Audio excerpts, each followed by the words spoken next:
नमस्कार, स्वागत है आपका मगरा न्यूज पर। आज की ताजा खबरों की इस अपडेट में बात करेंगे देश भर की तमाम बड़ी और काम की खबरों की, साथ ही सरकार की ओर से आज लिए गए कुछ महत्वपूर्ण फैसलों, जारी किए गए कुछ नए नियमों की। तो बुलेटिन की शुरुआत करते हैं पहली खबर से। तो digital personal data protection bill 2023 Lok Sabha में हुआ है पास। नियम तोड़ने पर लगेगा 250 करोड़ रुपए का जुर्माना।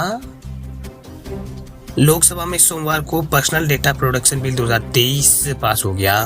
केंद्रीय आईटी मंत्री अश्विनी वैष्णव ने गुरुवार को इस बिल को यहाँ पर लोकसभा में पेश किया था। वही ये कानून लागू होने के बाद लोगों को अपना डेटा कनेक्शन और स्टोरेज और प्रोसेसिंग के बारे में डिटेल मंगाने का अधिकार जो है मिल जाएगा। वही कंपनियों को ये भी बताना होगा कि कौन सा डेटा यहाँ पर वो ले रही है और डेटा का क्या इस्तेमाल यहाँ पर कंपनियां कर रही है, सब कुछ यहाँ पर कंपनियों को बताना होगा। वही विधेयक में इसके प्रावधानों का उल्लंघन करने वालों पर न्यूनतम 50 करोड़ से लेकर 250 करोड़ रुपए तक का जुर्माना का प्रावधान किया गया है। पुराने बिल में ये 500 करोड़ रुपए जुर्माना था। वही डिजिटल पर्सनल डेटा को हम यहाँ पर एक उदाहरण तौर पर समझे तो जब आप अपने मोबाइल में किसी कंपनी का ऐप इंस्टॉल करते हैं तो वह आपसे कई प्रकार की परमिशन मांगता है, जिसमें आपका कैमरा, गैलरी और इसके अलावा यहाँ पर गैलरी और इसके अलावा कॉन्टैक्ट और जीपीएस जैसे अन्य चीज़ों का इस्तेमाल एक्सेस शामिल होता है। इसके बाद वह ऐप आपके डेटा को अपने हिसाब से एक्सेस कर सकता है। वही कई बार तो ये ऐप पर्सनल डेटा को अपने सर्वर पर अपलोड कर लेते हैं और उसके बाद अन्य कंपनियों को भी बेच लेते हैं।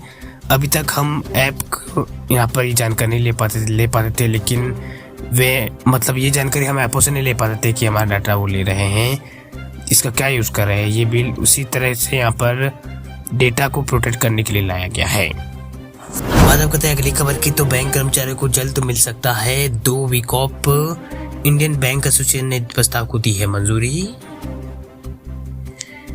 बैंक कर्मचारियों को वीक ऑफ से यहाँ पर जुड़ी एक बड़ा अपडेट निकल कर सामने आ रहा है। दरअसल मीडिया में चल रही खबरों के मुताबिक पिछले महीने हुई एक बैठक में इंडियन बैंकिंग एसोसिएशन जो है IBA, उसने बैंकों में 5 दिनों के कामकाज को मंजूरी दे दी है। वही प्रस्ताव को अब अंतिम मंजूरी के लिए वित्त मंत्रालय के पास भेजा गया है। बैंक कर्मचारी लंबे समय से 2 दिन के वीक ऑफ की मांग कर रहे थे। अभी बैंक कर्मचारी हर हफ्ते रविवार के दिन छुट्टी यहाँ पर उनको मिलती है। इसके अलावा महीने के दूसरे और चौथे शनिवार को भी बैंक ऑफ रहता है। हालांकि साल 2015 तक बैंक सभी शनिवारों सहित सप्ताह के 6 दिन चालू रहते थे। अगर 2 दिन वीक ऑफ के प्रस्ताव को अगर मंजूरी अगर दी जाती है तो सोमवार शुक्रवार तक ही बैंक काम करेंगे, लेकिन उनके कामकाजी घंटों में बढ़ोतरी यहाँ पर हो जाएगी और 45 मिनट तक इसे बढ़ाया जा सकता है। चलिए बात करते हैं अगली खबर की। छत्तीसगढ़ में आरक्षण पर भूपेश बघेल सरकार का बड़ा फैसला। देखिए, फिर मिलेगा 58% रिजर्वेशन। छत्तीसगढ़ में भूपेश बघेल कैबिनेट की बैठक में आम जनता के लिए बड़ा फैसला लिया गया। दरअसल विधानसभा चुनाव से पहले बघेल ने SC ST OBC के लिए 58% आरक्षण लागू करने की बात कही है। बता दें आपको कि सुप्रीम कोर्ट के निर्देशों के अनुरूप ये आरक्षण तय किया गया है। इसके साथ ही इस आरक्षण के आधार पर प्रदेश में सरकारी नौकरियों में भर्ती और प्रमोशन और शिक्षण संस्थानों में प्रवेश का रास्ता जो है वो साफ हो जाएगा।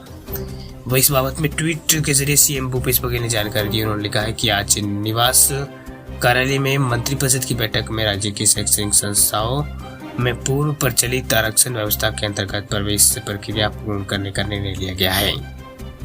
दरअसल सोमवार को सुबह मुख्यमंत्री भूपेश बघेल जो मुख्यमंत्री निवास है उसमें यहाँ पर अध्यक्षता में कैबिनेट की बैठक हुई। इसमें यहाँ पर सभी मंत्री शामिल हुए, लेकिन डिप्टी CM TS सिंहदेव आबकारी मंत्री जो है वो यहाँ पर वीडियो कॉन्फ्रेंस के जरिए ही शामिल हुए। वही आधे घंटे की इस बैठक में आरक्षण को लेकर बड़ा फैसला लिया गया।